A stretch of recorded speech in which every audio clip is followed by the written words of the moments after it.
Livre du prophète Ésaïe, première partie, chapitre 1. Vision d'Ésaïe, fils d'Amoz, sur Juda et Jérusalem, qu'il eut au temps d'Ozias, de Yotam, d'Ahaz, d'Ézéchias, roi de Juda. Cieux, écoutez, terre, prête l'oreille, car l'Éternel parle. J'ai éduqué et j'ai élevé des fils, mais ils se sont révoltés contre moi. Le bœuf connaît son possesseur et l'âne la crèche de ses maîtres. Israël ne connaît rien. Mon peuple ne comprend pas. Malheur à la nation pécheresse, au peuple chargé de fautes, à la race des malfaiteurs, aux fils corrompus. Ils ont abandonné l'Éternel, ils ont méprisé le Saint d'Israël. Ils se sont retirés en arrière. Où donc vous frappez encore quand vous multipliez vos rébellions? La tête entière est malade et tout le cœur est souffrant. De la plante des pieds jusqu'à la tête, rien n'est en bon état. Blessures, contusions, plaies vives n'ont été ni pansées, ni bandées, ni adoucies par l'huile. Votre pays est désolé. Vos villes sont consumées par le feu. Des étrangers dévorent votre sol devant vous. C'est une désolation comme un bouleversement causé par des étrangers. Et la fille de Sion est restée comme une cabane dans une vigne, comme une hutte dans un champ de concombres. Comme une ville épargnée. Sans l'Éternel des armées qui nous a conservé un faible reste, nous serions comme Sodome, nous ressemblerions à Gomorrhe. Écoutez la parole de l'Éternel, chef de Sodome.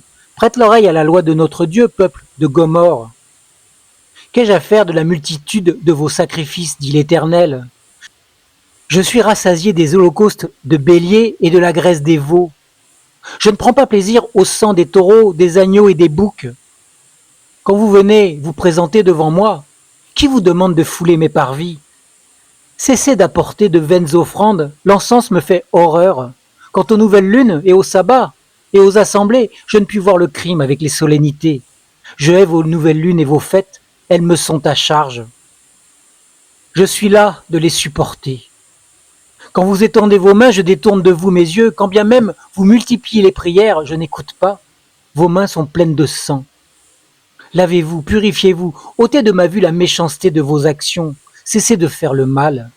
Apprenez à faire le bien, recherchez le droit, ramenez l'oppresseur dans le bon chemin, faites droit à l'orphelin, défendez la veuve. Venez donc et plaidons, dit l'Éternel.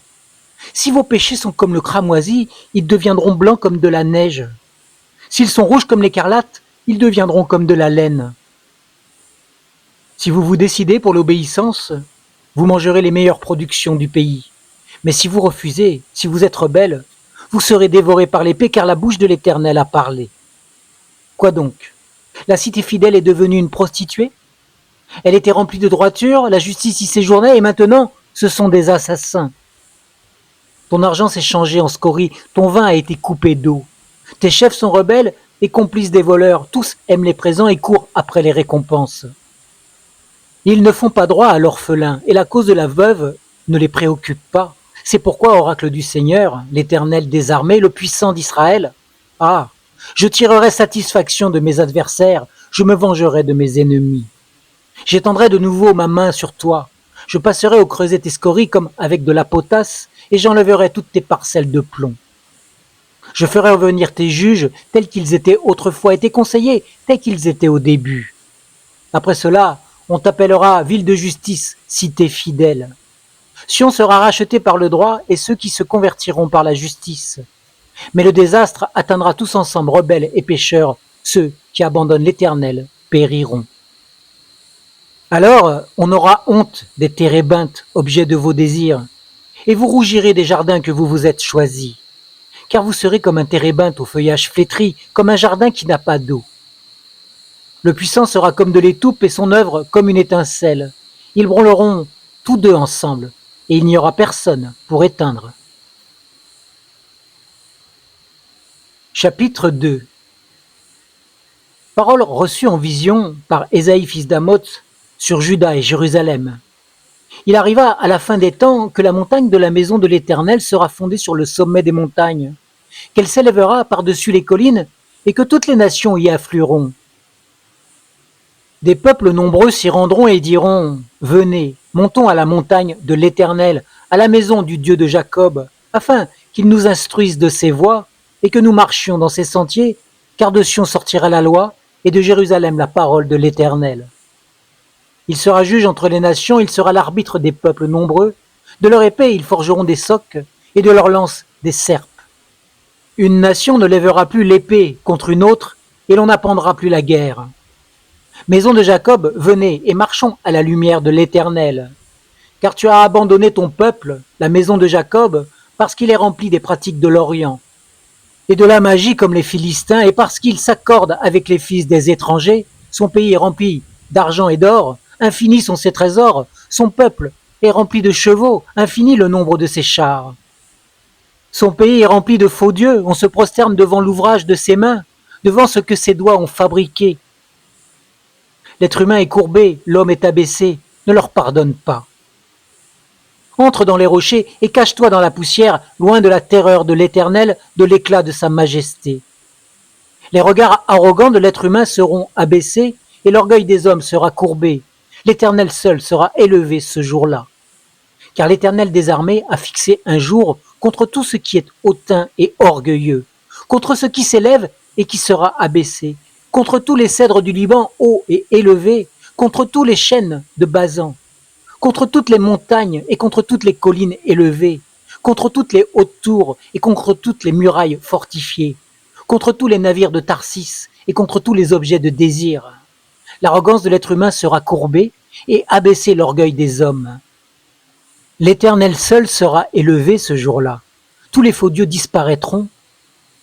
On entrera dans les cavernes des rochers et dans les profondeurs de la poussière, loin de la terreur de l'Éternel, de l'éclat de sa majesté quand il se lèvera pour éprouver la terre. En ce jour-là, l'être humain jettera ses faux dieux d'argent et ses faux dieux d'or, qu'il s'était fait pour se prosterner devant eux, aux rats et aux chauves-souris. On entrera dans les fentes des rochers et dans les creux des rocs, loin de la terreur de l'Éternel, de l'éclat de sa majesté, quand il se lèvera pour épouvanter la terre. Cessez de vous confier en l'être humain, dans les narines duquel il n'y a qu'un souffle, car de quelle valeur est-il? Chapitre 3. Oui, voici que le Seigneur, l'Éternel des armées, écarte de Jérusalem et de Juda toute ressource et tout appui, toute ressource de pain et toute ressource d'eau. Le héros et l'homme de guerre, le juge et le prophète, le devin et l'ancien, le chef de 50 et le notable, le conseiller, l'artisan capable et l'expert en occultisme. Je leur donnerai des jeunes gens pour chefs et des gamins domineront sur eux. Parmi le peuple, l'un opprimera l'autre et chacun son prochain. Le jeune homme attaquera le vieillard et le vulgaire celui qui est honoré. Alors un homme saisira son frère dans la maison paternelle. Tu as un manteau? Sois notre chef, prends en main cette masse trébuchante. Ce jour-là, il s'élèvera à la voix pour dire « Je ne suis pas infirmier, et dans ma maison il n'y a ni pain ni manteau. Ne m'établissez pas chef du peuple. » Oui, Jérusalem trébuche, et Juda s'effondre, parce que leur langue et leurs œuvres se tournent vers l'Éternel. Pour braver les regards de sa majesté, leur audace témoigne contre eux et, comme Sodome, ils publient leurs péchés sans dissimuler. Malheur à eux, car ils préparent un malheur. Dites, le juste est en bonne voie, on mangera le fruit de ses œuvres. Malheur au méchant. Il est sur la mauvaise voie, car il lui sera fait ce que ses mains auront préparé. Mon peuple a pour oppresseur des gamins, et des femmes dominent sur lui. Mon peuple, tes dirigeants t'égarent. Ils effacent la voie dans laquelle tu marches. L'Éternel se présente pour plaider, il est debout pour juger les peuples. L'Éternel entre en jugement avec les anciens de son peuple et avec ses chefs. Vous avez brouté la vigne, la dépouille du pauvre est dans vos maisons. Pourquoi donc foulez-vous mon peuple? Écrasez-vous la face des pauvres. Oracle du Seigneur, l'Éternel des armées. L'Éternel dit, parce que les filles de Sion sont orgueilleuses et qu'elles marchent le cou tendu et les regards effrontés, parce qu'elles vont à petits pas et qu'elles font résonner leurs anneaux de leurs pieds, le Seigneur rendra chauve le crâne des filles de Sion, l'Éternel découvrira leur nudité. En ce jour, le Seigneur ôtera toute parure, les anneaux, les filets et les croissants. les pendants d'oreilles, les bracelets et les voiles, les diadèmes, les chaînettes des pieds et les ceintures, les boîtes de senteurs et les amulettes, les bagues et les anneaux du nez, les vêtements précieux et les larges tuniques, les manteaux et les réticules, les miroirs et les étoffes transparentes, les turbans et les mantilles. Au lieu de parfum, il y aura de l'infection. Au lieu de ceinture, une corde. Au lieu d'une coiffure arrangée, une tonsure. Au lieu d'un manteau de luxe, un sac enroulé. Une marque flétrissante au lieu de la beauté. Tes hommes tomberont par l'épée et tes héros à la guerre. Les portes de Sion gémiront et seront dans le deuil.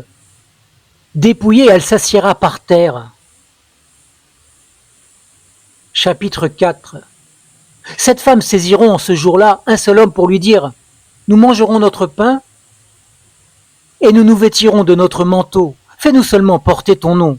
Enlève notre honte. » En ce jour-là, le germe de l'Éternel deviendra magnificence et gloire, et le fruit du pays deviendra fierté et parure pour les rescapés d'Israël. Il arrivera alors que celui qui restera à Sion et celui qui sera laissé à Jérusalem seront appelés saints, tous ceux qui seront inscrits pour la vie à Jérusalem. Après que le Seigneur aura lavé les ordures des filles de Sion et nettoyé Jérusalem du sang qui est au milieu d'elle, par le souffle du droit et par le souffle de la destruction, l'Éternel créera sur toute l'étendue de la montagne de Sion et sur ses assemblées une nuée, de la fumée pendant le jour et l'éclat d'un feu embrasé pendant la nuit. Car tout ce qui est glorieux sera mis à couvert. Il y aura un abri pour donner de l'ombre contre la chaleur du jour, pour servir de refuge et d'asile contre l'orage et la pluie. Chapitre 5. Or donc, je chanterai à mon ami le chant de mon bien-aimé sur sa vigne. Mon ami avait une vigne sur un coteau fertile. Il la défonça, ôta les pierres et y planta un cépage délicieux. Il bâtit une tour au milieu d'elle, il creusa aussi une cuve, puis il espéra qu'elle produise des raisins, mais elle a produit des fruits infects. Or donc maintenant, habitants de Jérusalem et hommes de Juda, soyez juges entre moi et ma vigne. Qui y avait-il encore à faire à ma vigne que je n'ai pas fait pour elle? Pourquoi quand j'ai espéré qu'elle produirait des raisins, elle a produit des fruits infects? Or donc je vous ferai maintenant connaître ce que je vais faire à ma vigne. J'en arracherai la haie pour qu'elle soit broutée. Je ferai des brèches dans sa clôture pour qu'elle soit foulée aux pieds. Je la réduirai en ruine. Elle ne sera plus taillée ni cultivée. Les ronces et les épines y croîtront. Et je donnerai mes ordres aux nuées afin qu'elles ne laissent plus tomber la pluie sur elle. Or la vigne de l'Éternel des armées, c'est la maison d'Israël, et les hommes de Juda, c'est le plan qu'ils chérissaient. Ils avaient espéré la droiture, et voici la forfaiture, la justice, et voici le cri du vice. Malheur à ceux qui ajoutent maison à maison et qui joignent champ à champ jusqu'à ce qu'il n'y ait plus d'espace. Il n'y a de demeure que pour vous seul au milieu du pays. Voici ce que m'a révélé l'Éternel des armées. Certainement ces maisons nombreuses seront dévastées, ces grandes et belles maisons n'auront plus d'habitants. Même 10 arpents de vigne ne produiront qu'un bath, et un homère de semences ne produira qu'un épha. Malheur à ceux qui se lèvent de bon matin pour rechercher des liqueurs fortes, à ceux qui traînent dans la nuit échauffés par le vin. La harpe et le luth, le tambourin, la flûte et le vin animent leur festin. Mais ils n'aperçoivent pas l'action de l'Éternel et ils ne voient pas l'œuvre de ses mains. C'est pourquoi mon peuple sera déporté, faute de connaissance, sa noblesse mourra de faim, et sa populace sera desséchée par la soif. C'est pourquoi le séjour des morts élargit son gosier, ouvre sa gueule outre mesure. Alors descendent l'élite de la populace de la ville, son tumulte est celui qui s'y amuse. L'être humain est courbé, l'homme est abaissé, et les regards des hautains seront abaissés. L'Éternel des armées est élevé par le droit, et le Dieu saint est sanctifié par la justice. Des brebis paîtront comme sur leur pâturage, et des étrangers dévoreront les possessions ruinées des riches. Malheur à ceux qui tirent le mal avec les cordes du vice et le péché comme avec les traits d'un chariot, et qui disent qu'il hâte, qu'il accélère son œuvre, afin que nous la voyions, que le projet du Saint d'Israël s'approche et s'exécute, afin que nous le connaissions. Malheur à ceux qui appellent le mal bien et le bien mal, qui changent les ténèbres en lumière et la lumière en ténèbres, qui changent l'amertume en douceur et la douceur en amertume. Malheur à ceux qui sont sages à leurs yeux et qui se considèrent intelligents. Malheur à ceux qui sont des héros pour boire du vin, aux champions de la préparation des liqueurs fortes. Ils justifient le coupable pour un présent et retirent au juste son droit à la justice. C'est pourquoi, comme une langue de feu dévore le chaume et comme le foin livré à la flamme se consume, ainsi leur racine sera comme de la pourriture, et leur fleur se dispersera comme de la poussière, car ils ont rejeté la loi de l'Éternel des armées et méprisé la parole du Saint d'Israël. C'est pourquoi la colère de l'Éternel s'enflamme contre son peuple. Il étend sa main sur lui et il le frappe. Les montagnes s'ébranlent et les cadavres sont comme des balayures au milieu des rues. Malgré tout cela, sa colère ne se retire pas et sa main est encore étendue. Il élève une bannière pour les peuples lointains et il en siffle un des extrémités de la terre. Et voici qu'il arrive avec promptitude et légèreté. Chez lui, nul n'est fatigué, nul ne trébuche, il ne sommeille, ni ne dort. Aucun n'a la ceinture de ses reins détachée, ni la courroie de ses sandales rompue. Ses flèches sont aiguisées et tous ses arcs sont bandés. Les sabots de ses chevaux font penser à la pierre et les roues de ses chars à un tourbillon. Son rugissement est comme celui d'une lionne. Il rugit comme des lionceaux, il gronde. Il saisit sa proie, il l'emporte, et personne ne vient pour la délivrer. En ce jour-là, il y aura sur lui un grondement, comme le grondement de la mer. On regardera le pays, voici les ténèbres, l'angoisse, et la lumière est enténébrée par des orages. Fin de la première partie du livre d'Ésaïe.